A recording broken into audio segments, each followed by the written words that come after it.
Praise lord. యేసుక్రీస్తు నామంలో మీ అందరికీ నా హృదయపూర్వకమైన వందనాలు, శుభములు తెలియజేస్తున్నా.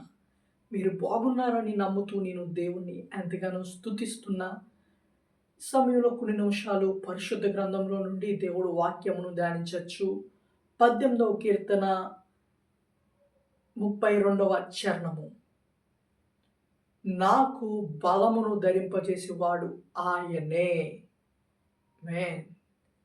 మనము ప్రతిరోజు కూడా ఆత్మీయముగా బలపరచబడాలి అని, ఆత్మీయముగా జీవించాలి అని, ఆత్మీయముగా ఎదగాలి అని, దేవుడు కొరకు నేను ఉండే ప్రాంతంలో నిలవబడాలి అని, దేవుడు నామానికి మహిమకరముగా మన జీవితాలు, మన కుటుంబాలు ఉండాలి అని ఆశపడుతూ ఉంటారు. ఆశ పడతారు, కానీ ఆ యొక్క ఆశ అనేక సార్లు విఫలమవుతూ ఉంటుంది. ఆ ఆశ విఫలమవడానికి కలిగిన ప్రధానమైన కారణం ఏమిటి అంటే గనక, వారు దేవుడికి ఇవ్వాల్సిన సమయము దేవుడికి ఇవ్వకుండా, వారు ప్రార్థించవలసిన సమయంలో ప్రార్థించకుండా, దేవుడు వాక్యమును చదివే సమయంలో దేవుడు వాక్యమును చదవకుండా వారి యొక్క సమయమును వృధా చేస్తున్నారు. కాబట్టి వారు దేవుని యొద్ద నుండి బలము పొందుకోకుండా, వారు జీవితాన్ని అనుకున్నది సాధించకుండా, దేవుడిలో ఎదగాల్సిన అంతగా ఎదగకుండా, ప్రార్థనలో ఎదగాల్సిన రీతిగా ఎదగకుండా, వాక్యము చదవాల్సిన రీతిగా చదవకుండా వారి యొక్క జీవితాన్ని కొనసాగిస్తున్నారు. అట్లాగే వారి యొక్క దినచర్యలో దేవునికి ప్రాముఖ్యత ఇవ్వకుండా, మొదటి సమయాన్ని దేవుడికి ఇచ్చి దేవుడితో ప్రారంభించకుండా వారి యొక్క సమయాన్ని వృధా అతిశయముగా అనేకులు ముందుకి సాగిపోతున్నారు. కాబట్టి వారు బలపరచబడలేకపోతున్నారు. వారు నన్ను నేను బలపరుచుకోవాలి, నేను ఏమైనా చెయ్యాలి అని వారి యొక్క సొంత జీవిత శైలిని, వారి జీవితాన్ని గడుపుతున్నారు. వారి మీద వారు ఆధారపడుతున్నారు. వారు బలం మీద వారు ఆధారపడుతున్నారు.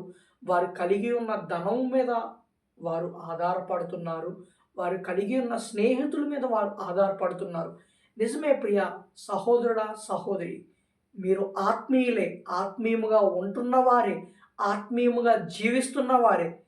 కానీ ఆత్మలో మీరు అనుకున్నంత రీతిగా వర్ధిల్లలేకపోతున్నారు. మీరు అనుకున్నంత రీతిగా దేవుడిలో నిలిచి ఉండలేకపోతున్నారు. కలిగిన కారణం ఏమిటి అంటే, మీరు మీ యొక్క తోటి స్నేహితులకి ఇచ్చే ప్రయారిటీ, మీకు చుట్టుపక్కల ఉన్న వారికి ఇచ్చే ప్రయారిటీని దేవుడికి ఇవ్వటలేదు. దేవుడు వాక్యానికి ఇవ్వటలేదు. దేవుడు పాదాల దగ్గర మీ సమయాన్ని గడపట్లేదు.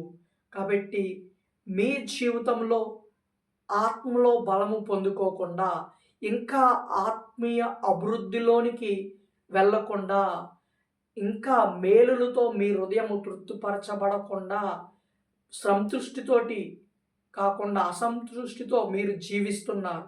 ప్రధానమైన కారణము, ఈ రోజు నుంచైనా ప్రార్థన చేసి దేవుడిని క్షమాపణ పొంది మరలా ప్రారంభములో మీరు ఎంత భక్తి చేసేవారో, ఎంత ప్రార్థన చేసేవారో, ఎంత వాక్యమును చదివేవారో జ్ఞాపకం తెచ్చుకొని ఆ సమయాన్ని మీరు దేవుడికి ఇవ్వగలిగితే గనక, మీ స్నేహితుల కంటే ఎక్కువగా, మీ చుట్టుపక్కల ఉన్న వాళ్ళ కంటే ఎక్కువగా దేవునికి, దేవుని వాక్యానికి మీరు ప్రయారిటీ ఇవ్వగలిగితే గనక, ఖచ్చితముగా మిమ్మలను ఆయన బలముతోటి ధరింపచేస్తాడు. దాని ద్వారా మీ మార్గములన్నీ కూడా నూతన సంవత్సరంలోకి ప్రవేశించబోతున్నాము. కాబట్టి దేవుడు నూతన కార్యాలు మనము బలము పొందుకొని ఉంటే గనక ఆయన మన ద్వారా జరిగిస్తాడు. ఆయన నూతన ఆలోచనలు, నూతన ప్రణాళికలు, నూతన ఉద్దేశములు కూడా మన జీవితంలో పొందుకోవాలి అంటే గనక ఒక గొప్ప మార్పు అవసరమై ఉన్నది. ఆ మార్పు ఈరోజే మనము చేసుకోగలిగితే గనక నూతన సంవత్సరంలో నూతని దేవుని ఆలోచనలు, నూతన కార్యములు మనము చూడగలుగుతాము, పొందుకోగలుగుతాము. Amen. Praise Lord. God bless you.